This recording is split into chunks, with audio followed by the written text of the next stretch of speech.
Nicole stepped out of her car into the bright morning sunlight, pausing to make sure her doors were locked before shutting them. As she turned around, Nicole breathed deeply of the fresh Frankenmuth air. With few clouds, a decent temperature, and an endless supply of spirits around her, she knew this day would be perfect. Walking swiftly through the mass of already parked cars, Nicole weaved her way towards Main Street, where all the shops were located. Pausing between two shops, Nicole took in the scene that was Oktoberfest. She'd heard so much about it, but this was the first year that she was permitted to attend. And that was only because she'd finally moved out of her parents' house, and her dad couldn't tell her no.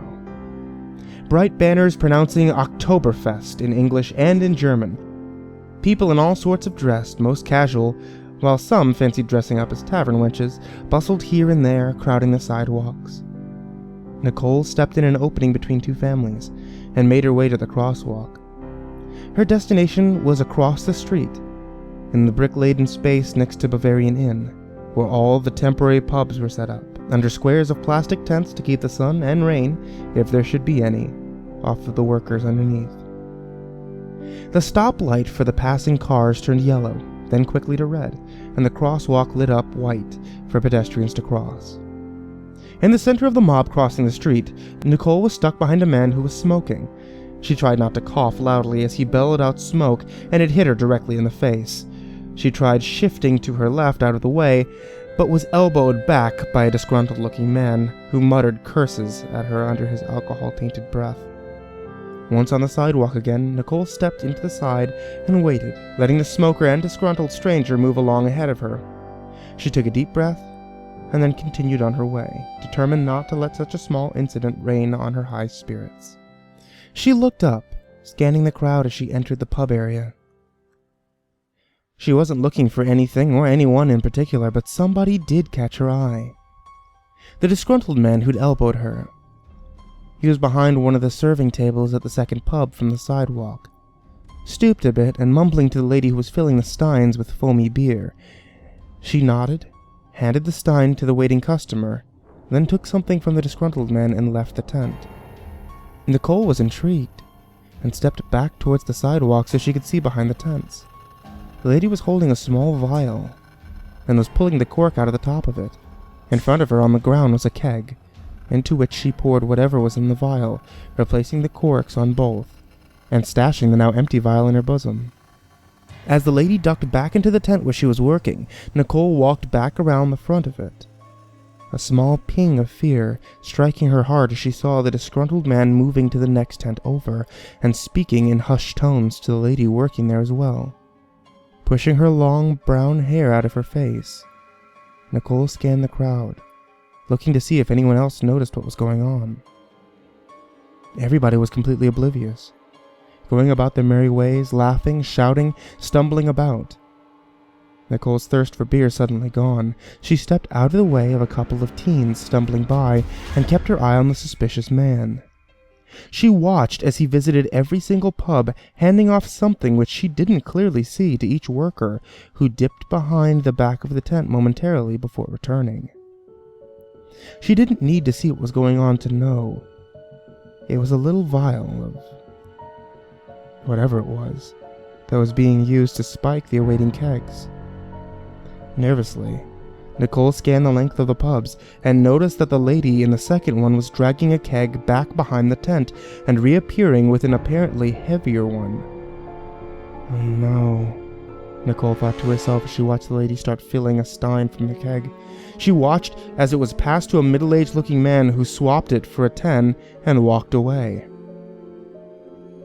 Nicole spotted a police officer nearby and weaved her way over to him. When she approached, the officer asked what he could do for her. Explaining what she'd seen, Nicole kept her eye on the man who had gotten what she assumed to be a tainted beer, not wanting to lose sight of him. The police officer just laughed and dismissed Nicole's concern, telling her it was of no worry, and didn't she think she should be in high school right now instead of Oktoberfest.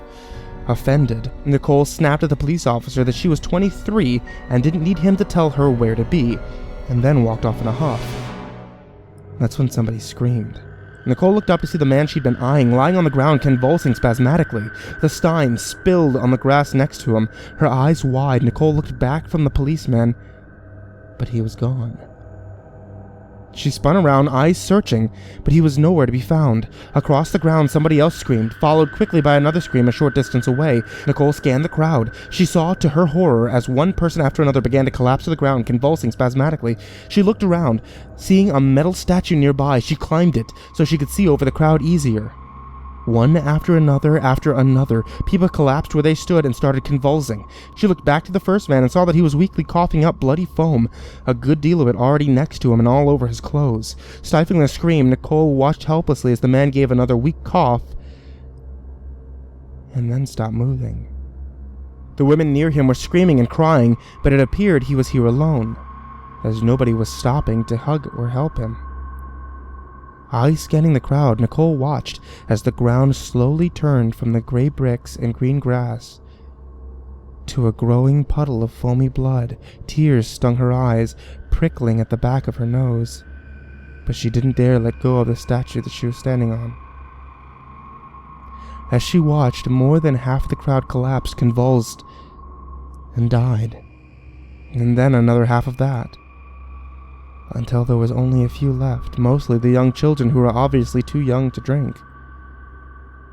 And they were left to sob next to their mothers or fathers, shaking their lifeless bodies. Nicole looked at the line of pubs where all the workers were drinking from steins as well. What is wrong with them? She thought, watching as they each slowly began choking and eventually all collapsed as well. She had no idea why they would drink it, knowing that it was tainted. Vicious chuckling from behind her made Nicole whip her head around, almost falling off the statue as she did. Behind her was the disgruntled man from the crosswalk, surveying the countless corpses around the grounds in massive pools of beer and blood. "Well, I guess that takes care of that," the man said, smiling maniacally up at Nicole before turning heel to leave. Nicole shouted after him, questioning why he did it. He paused, turning to smile at her again with his dirty yellowed teeth, but said nothing. As he turned and walked away, the bells began to chime a cheery song from high above Nicole's head.